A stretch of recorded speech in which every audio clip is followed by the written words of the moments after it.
Evolución de unicelular a multicelular. Para que un organismo unicelular pueda evolucionar a multicelular, las células deben desarrollar la capacidad de reconocerse entre sí, adherirse firmemente unas con otras y comunicarse mediante señales químicas y eléctricas. Estas habilidades son esenciales para formar tejidos organizados y coordinar funciones complejas. Papel de la membrana plasmática y materiales extracelulares. La membrana plástica delimita, protege la célula regulando el paso de sustancias. Sin embargo, la función celular también depende de los materiales extracelulares, fuera de la célula, que proporcionan soporte físico y transmiten señales que afectan el comportamiento celular, crecimiento y diferenciación. Organización y unión celular en tejidos. En tejidos como la epidermis y dermis de la piel, las células están organizadas en estructuras definidas y se unen mediante uniones especializadas como desmosomas, uniones estrechas y uniones gap. Estas uniones garantizan adhesión mecánica y permiten la comunicación directa entre células, fundamental para mantener la integridad del tejido. Matriz extracelular.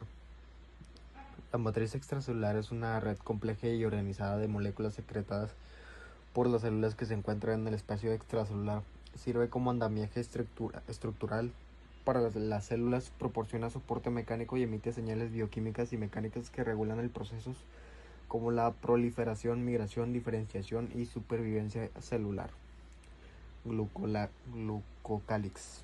El glucocálix es una capa externa en la superficie de la membrana plasmática compuesta principalmente por cadenas de carbohidratos unidas a proteínas y lípidos. Esta estructura protege la célula frente a daños físicos y químicos y juega un papel importante en la mediación de interacciones célula-célula y célula-sustrato, facilitando la adhesión y el reconocimiento celular. Membrana basal. La membrana basal es un tipo especializado de matriz extracelular que se encuentra entre células epiteliales y el tejido conectivo subyacente. Proporciona soporte mecánico, actúa como barrera selectiva y es fundamental para la migración celular durante procesos como la cicatrización y el desarrollo, además de mantener la separación estructural entre tejidos. Proteínas de la matriz extracelular. Las principales proteínas fibrosas en la ME incluyen colágeno, proporciona resistencia y estructura. Proteoglucanos retienen aguas y forman geles que amortiguan y lubrican. Fibronectina conectan células con la ME y participan en la adhesión. La melanina, importante en la membrana basal, ayuda en la adhesión celular y señalización. Estas proteínas forman una red tridimensional que interactúa con receptores celulares como integrinas, regulando las funciones celulares esenciales. Colágeno, proteína estructural clave. El colágeno es la proteína más abundante en el cuerpo humano, producido principalmente por la fibroblastos. Tiene una estructura resistente y flexible que le da gran fuerza mecánica al tejido conectivo, permitiendo que órganos y tejidos mantengan su forma y resistencia ante tensiones. Tipos y estructuras del colágeno. Existen más de 20 diferentes tipos de colágeno, cada uno con funciones y ubicaciones específicas. Su estructura característica es una triple hélice formada por 3 cadenas polipeptídicas. La formación correcta de esta estructura requiere vitamina C, que es esencial para hidroxilar los aminoácidos necesarios para la estabilidad del colágeno. Enfermedades relacionadas con el colágeno. Escorbuto, causado por deficiencia de vitamina C, que le impide la formación inadecuada del colágeno, resultando en debilidad en tejidos conectivos, hemorragias y mala cicatrización. Entonces, los proteoglucanos son proteínas con cadenas cargadas que atraen agua, formando geles que dan resistencia y soporte en tejidos como cartílago y hueso. Integrinas son receptores en la membrana que unen la célula a la matriz y envían señales para controlar movimiento, crecimiento y supervivencia. Las adhesiones focales son puntos donde integrinas se conectan con el citoesqueleto para ayudar a la célula a moverse. Las hemidesmosomas unen células epiteliales a la membrana basal usando integrinas y filamentos gruesos que protegen la piel. Las selectinas, proteínas que permiten la leucocitos se adhieran a vasos sanguíneos durante la inflamación. Inmuglobinas, proteínas que ayudan a la adhesión y reconocimiento celular, clave en la inmunidad. Soy Joshua Alberto Santiago López y voy a hablar sobre el tema de traducción de señales. La traducción de señales Es un proceso fundamental en la biología celular mediante el cual una célula recibe una señal externa y la convierte en una respuesta interna específica. Una respuesta interna específica. Esta señal puede ser una molécula química como una hormona, un neurotransmisor o un factor de crecimiento, que se une a un receptor ubicado en la membrana celular o dentro del citoplasma. El receptor reconoce esta señal con alta especificidad y al unirse al ligado sufre un cambio, sufre un cambio conformacional que inicia una cascada de eventos bioquímicos dentro de la célula. Los componentes básicos de la transducción de señales incluyen la molécula señalizadora o ligando y el receptor, los mensajeros secundarios y la respuesta celular. El ligado es la señal química que indica el proceso. El receptor es una proteína especializada que detecta esa señal, y los mensajeros secundarios son moléculas dentro de la célula que transmiten y amplifican la señal desde el receptor hasta las proteínas afectadoras o el núcleo celular. Finalmente, la respuesta celular puede ser muy variada, desde la activación de enzimas hasta cambios en la expresión génica o modificaciones en la función celular. El mecanismo general comienza cuando el ligado se une al receptor, provocando un cambio en su estructura que activa una cascada de señalización intracelular. Esta cascada genera segundos mensajeros como el AMP cíclico, el calcio o el diacilglicerol, que amplifican la señal y activan proteínas quinasa u otras enzimas. Esta proteína modifican otras proteínas diana mediante procesos como la fosforilación, lo que finalmente produce una respuesta adaptativa en la célula. Esta respuesta puede ser rápida, como la apertura de canales iónicos, o lenta, como la activación de genes. Existen diferentes tipos de receptores y vías de señalización.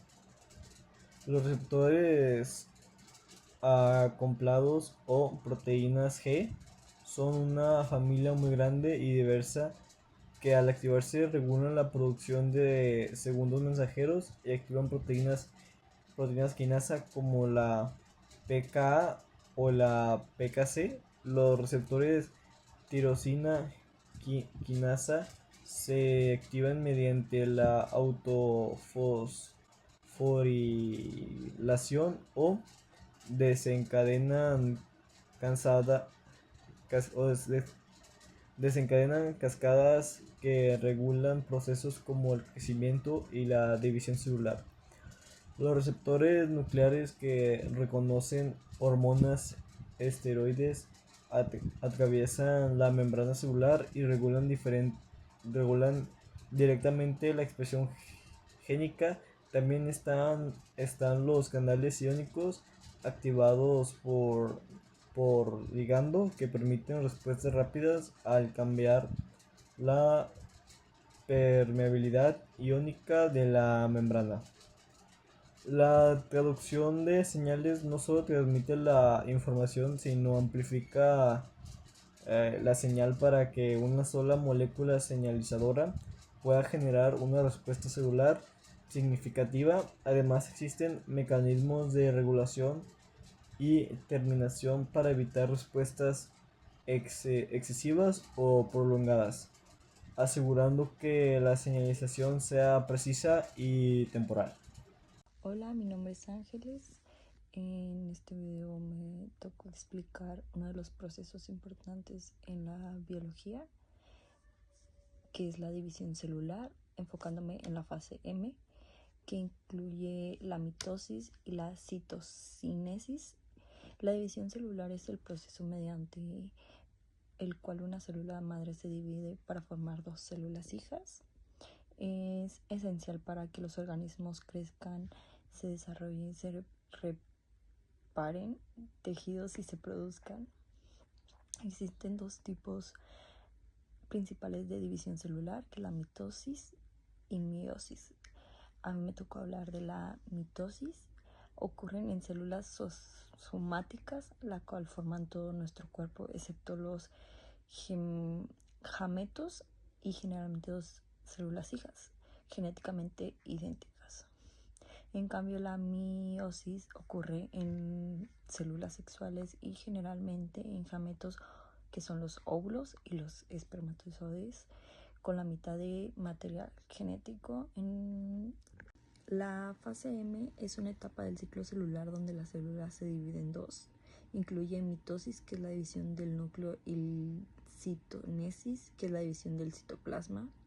Esta fase comienza después de que la célula se ha duplicado su ADN en la fase S del ciclo celular. Todo el proceso está finalmente regulado para asegurar que cada célula hija reciba exactamente la misma formación genética. En la fase de la mitosis se divide en 4 fases principales que aseguran que las cromosomas se distribuyan de forma equitativa entre las dos células hijas. Las 4 fases en las que se divide principalmente es la profase. En la profase los cromosomas se condensan y se hacen visiblemente al microscopio. Cada cromosoma tiene 2 cromatimas hermanas unidas para un centrómero. También desaparece la membrana nuclear y se forma el uso mitótico. La segunda es la metafase. Los cromosomas se alinean en el centro de la célula formando la placa metafásica. Esto garantiza que se dividan de forma equitativa. La siguiente es la anafase. La anafase, los cromatimas hermanas se separan y se mueven hacia polos opuestos de la célula, llevadas por un uso mitótico. Y por último está la telofase. Se forman 2 nuevos núcleos, uno de cada extremo de la célula. Los cromosomas se desarrollan y reaparecen las membranas nucleares. La citocinesis es el proceso final donde el citoplasma se divide para formar 2 células completas. En las células animales esto se da cuando un anillo contráctil de proteína estrangula la célula por el centro como si fuera un cinturón. En células vegetales no puede estrangularse por la pared rígida, así que se forma una placa celular en el centro, que luego se convierte en una nueva pared celular. Así termina la fase M. Tenemos 2 células hijas con el mismo ADN que la original. Conclusión de los temas que me tocó hablar, la división celular es vital para la vida. Gracias a la mitosis y la citonesis, nuestro cuerpo puede desarrollarse, crecer, reemplazar células que están dañadas, cómo mantenernos más saludables. Entender cómo solucionar la fase M en particular a mí me ayudó a comprender procesos naturales como la curación de heridas, el crecimiento de cabello, también enfermedades como el cáncer, cuando la división celular se descontrola. Hola, mi nombre es Jesús Eduardo y me toca hablarles del tema la meiosis. La meiosis es un tipo de división celular que ocurre en organismos que se reproducen. Su principal función es producir células sexuales, también llamadas gametos, los óvulos en las mujeres y los espermatozoides en los hombres. A diferencia de la mitosis, que produce células idénticas, la meiosis produce centro de células hijas y cada una tiene la mitad del número de cromosomas que la célula original. Esto es muy importante porque al momento de la fecundación, los cromosomas del óvulo y del espermatozoide se unen y forman una célula con el número correcto de cromosomas. La meiosis se divide en dos etapas principales, meiosis 1 y meiosis 2. En la meiosis 1, los cromosomas se emparejan e intercambian información genética en un proceso llamado entrecruzamiento. Esto es lo que permite la variación genética entre los individuos. Luego, en la meiosis 2, las células se dividen de nuevo, pero esta vez sin duplicar su ADN, formando así 4 células finales.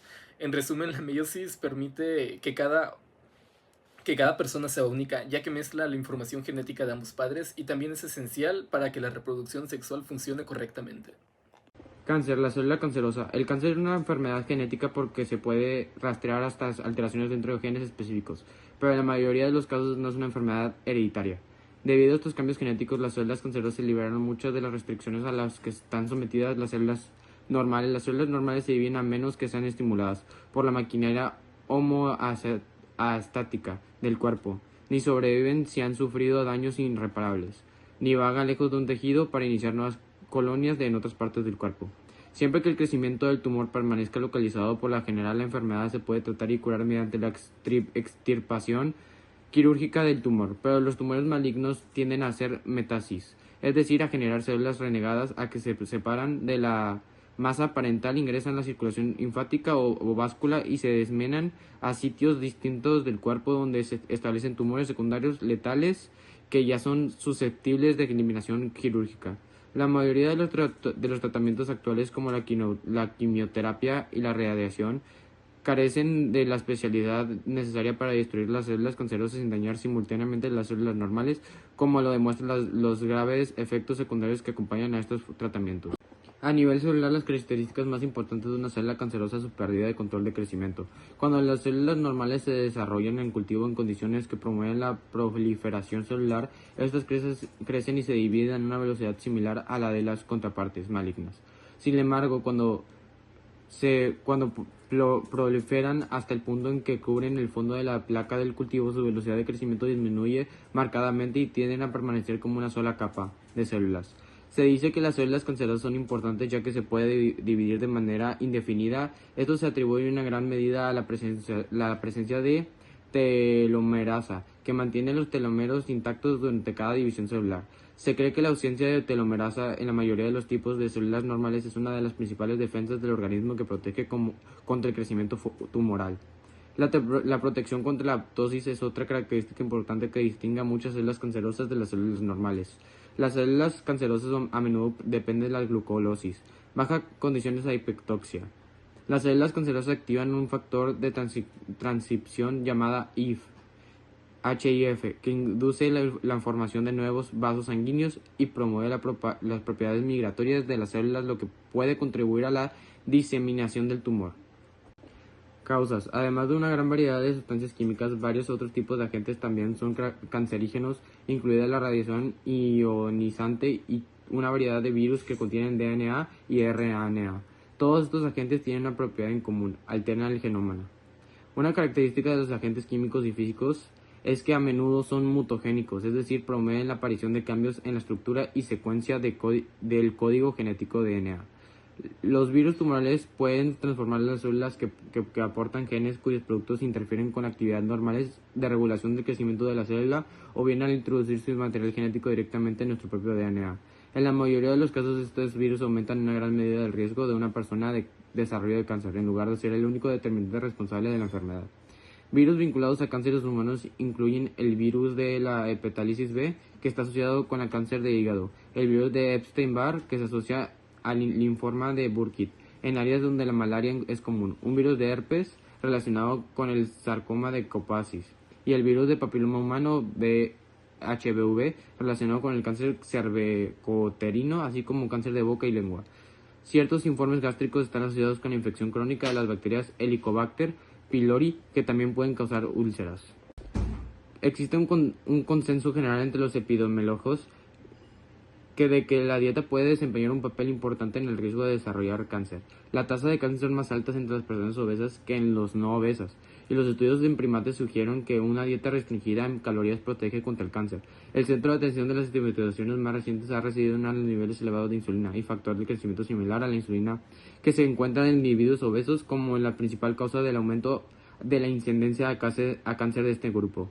los isoflavonas que se encuentran en la soja, los sulfonas que están en el brócoli y SGC, catequinas que se encuentran en el té son agentes que pueden reducir el riesgo del desarrollar cáncer.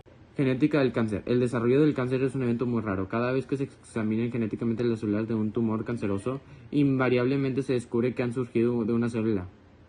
A diferencia de otras enfermedades que requieren la modificación de un gran número de células, del cáncer es el resultado de la proliferación incontrolada que una única célula extraña. Podemos distinguir dos tipos de alteraciones genéticas que pueden hacernos más propensos a desarrollar un tipo particular de cáncer: las que heredamos durante nuestros padres y las que ocurren durante nuestra propia vida. En gran parte, las mutaciones hereditarias son un factor importante en la aparición de la mayoría de los casos de las enfermedades.